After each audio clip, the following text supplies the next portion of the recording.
नमस्कार, राम राम।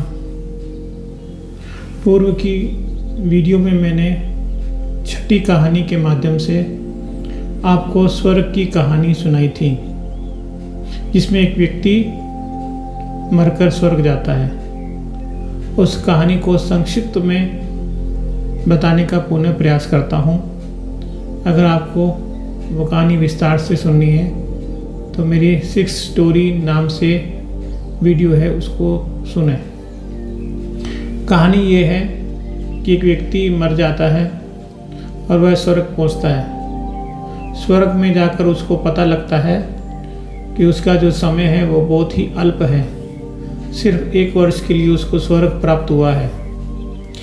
बाकी दूसरे लोगों को स्वर्ग लंबे समय के लिए प्राप्त हुआ है। ये सुनकर, ये देखकर वह दुखी होता है और चित्रगुप्त से मिलता है। चित्रगुप्त कहते हैं कि तुम्हारे जो कर्म है उसके हिसाब से तुम्हें फल प्राप्त हुआ है। और उस पर वो डांटते भी हैं, चिल्लाते भी हैं और उसको कहते हैं कि आगे के ऑफिस में जाओ, वहाँ जीएम साहब है, उनसे मिलो। कहानी 6 स्टोरी में यहीं पर समाप्त होती है। आगे की कहानी इस प्रकार से है कि वह व्यक्ति जीएम के ऑफिस के अंदर जाने से पहली बार दरवाज़ा खटकाता है और आने की अनुमति मांगता है। अंदर से आवाज़ आती है, अंदर आ जाओ। वह व्यक्ति अंदर जाता है। आलीशान ऑफिस देखता है जहाँ पर सोफे, कुर्सियाँ, टेबल इत्यादि लगे हुए थे। वह व्यक्ति जीएम से पूछता है कि क्या मैं कुर्सी पर बैठ जाऊं? तो जीएम पुनः बोलता है कि अभी तो आए हो, इतनी जल्दी थक भी गए, तुम्हें कुर्सी पर बैठने की जल्दी क्या है? वह व्यक्ति फिर शर्मिंदा होता है। पहले भी शर्मिंदा हो चुका था, यहाँ पुनः शर्मिंदा होता है और कहता है, साहब मैं थक गया हूँ, इसलिए मुझे बैठने की इच्छा हो रही है। मेरा सर चकरा रहा है और मुझे एक ही बात खाई जा रही है कि मैं 1 साल के लिए ही क्यों आया स्वर्ग में। जीएम कहता है कि चलो बैठ जाओ कुर्सी पर। वह उसको समझाता है कि भाई यहाँ पर कर्मों का हिसाब होता है।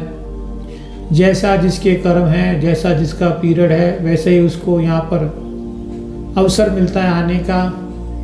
और कितना अवसर मिलेगा ये तुम्हारे कर्म पर निर्भर करता है। वह व्यक्ति पूछता है कि मैंने क्या कर्म किए ऐसे कि मुझे स्वर्ग मिला और इतने कम समय के लिए मिला। वह व्यक्ति कहता है, बाद में तुमको इस बात की पूरी जानकारी दे दी जाएगी। अभी तुम ये बताओ कि तुम इस स्वर्ग में कर क्या सकते हो, क्या योगदान दे सकते हो, क्या करोगे? क्या तुम्हारी हॉबीज़ है, क्या तुम्हारी आदतें हैं जिसके हिसाब से तुम्हें काम दिया जाए या किसी भी कार्य में लगाया जाए?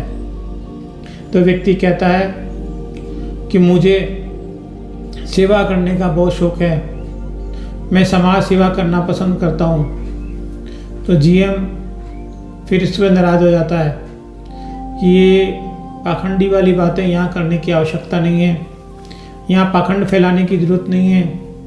तुम पिछले जन्म में क्या थे और कैसे यहाँ पर आए हो, ये सब हमें पता है, हमसे कुछ छिपाने की ज़रूरत नहीं है। वह व्यक्ति फिर परेशान हो जाता है, पूछता है कि मैं सही बोल रहा हूँ, मुझे सेवा करने की हैबिट है, आदत है। इतना सुनकर जीएम कहता है कि चलो कल से तुम बादलों की सफाई करना, वृक्षारोपण करना और जो दूसरी आत्माएं हैं उनकी सेवा करना। वह व्यक्ति खुश हो जाता है कार्य सुनकर और जीएम साहब को कहता है कि ये कार्य जो आपने मुझे दिए हैं बड़ी लगन से, ईमानदारी से, जिम्मेदारी से संपन्न करूँगा। वह व्यक्ति जीएम कहता है कि अब जाओ अपने कक्ष में और वहाँ जाके आराम करो, कल सुबह काम में लग जाना। ये व्यक्ति मुस्कुराता हुआ बाहर आता है और अपने कक्ष की तरफ चला जाता है। सुबह उठता है, पुनः जीएम के ऑफिस में आता है और पूछता है कि मुझे करना क्या है, कहाँ जाना है, कैसे कार्य संपादित करना है। तो जीएम कहता है कि आज तुम बादलों की सफाई करोगे, तुम दिन भर में कितने बादलों की सफाई कर सकते हो। तो व्यक्ति बोलता है कि मैं पूरे ब्रह्मांड के बादलों की सफाई कर सकता हूँ एक ही दिन में। जीएम फिर आश्चर्य भरी निगाह से उस व्यक्ति को देखता है, कहता है चलो ठीक है, तुम्हारी जैसी बातें हैं कोई बात नहीं, तुम जाओ और बादलों की सफाई करो। वह व्यक्ति बादलों की सफाई करने जाता है, शाम को पुनः वापस आता है और अपने कार्य की रिपोर्ट जीएम को देता है। जीएम पूछता है कि कितना बादल साफ किए, तो कहता है सिर्फ 1 किलोमीटर ही बादल साफ कर पाया। तो जीएम पूछता है कि भाई तुमने तो कहा था पूरे ब्रह्मांड का बादल साफ कर दूंगा, यहाँ तो 1 ही किलोमीटर के बादल साफ हुए। तो व्यक्ति कहता है कि मैं पूरी कोशिश की, ईमानदारी से काम किया, मगर जो दूसरे लोग थे उन्होंने मुझे काम नहीं करने दिया, वो मेरे हर एक कार्य में अड़चन डाल रहे थे। फिर जीएम हंसता है और कहता है कि भाई ये स्वर्ग है, यहाँ फेंका फेंकी करने की आवश्यकता नहीं है, जितना काम कर सको उतना ही बोला करो, ज़्यादा फेंकने की जरूरत नहीं है। और कल से तुम वृक्षारोपण का काम करोगे।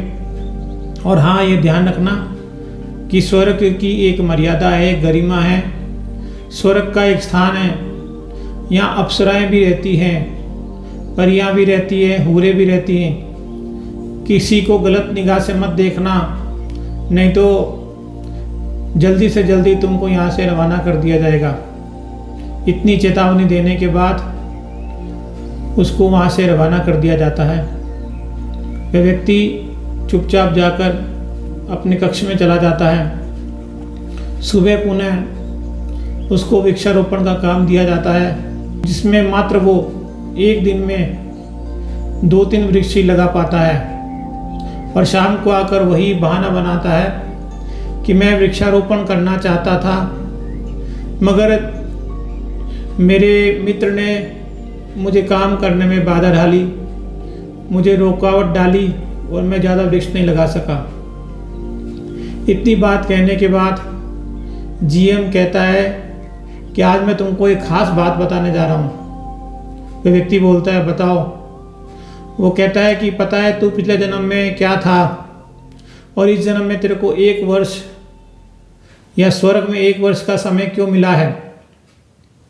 तो व्यक्ति उत्सुकता भरी आंखों से देखता है, उत्सुकता भरी निगाहों से देखता है और कहता है कि हाँ, मुझे बहुत उत्सुकता है, बहुत जिज्ञासा है कि मैं अपने पिछले जन्म को सुन सकूं और पता लगा सकूं कि मुझे 1 वर्ष ही क्यों मिला है। तो जीएम अपनी बात को संक्षिप्त में कहता है कि तू पिछले जन्म में भारत में पैदा हुआ था और एक नेता तू बना था, एक पार्टी का तू नेता था और हमेशा जितना बोलता था उससे 1% भी काम तू नहीं करता था। और इसके अलावा तूने सिर्फ एक स्कूल में लड़कियों के लिए, महिलाओं के लिए बाथरूम का निर्माण कराया था। इसके अलावा तूने कोई भी अच्छा कर्म नहीं किया था, इसलिए तेरे को यहाँ पर स्थान मिला है। एक बाथरूम बनाने की तेरी जो मेहनत है उसके लिए तेरे को 1 साल का स्वर्ग में आवास मिला है। और जो तेरी काम करने की आदत है, जो दिन भर तू बोलता ज़्यादा है, काम कम करता है, वो दूसरों पर ब्लेम लगाता है, ये तेरी गलती नहीं, तेरे पिछले जन्मों की हैबिट है, आदत है, जिसकी वजह से तू हर काम के लिए दूसरों को कोसता रहता है। तो कभी विपक्ष में था किसी पार्टी में तो यही काम करता रहता था। तो अब अगर तेरे को इस समय को बढ़ाना है, 1 साल के समय को, अगर तेरे को स्वर्ग में और रहना है तो अपनी इस आदतों में सुधार करना होगा। पहली आदत जो है वो तेरे को जितना काम करे उतना बोलना होगा।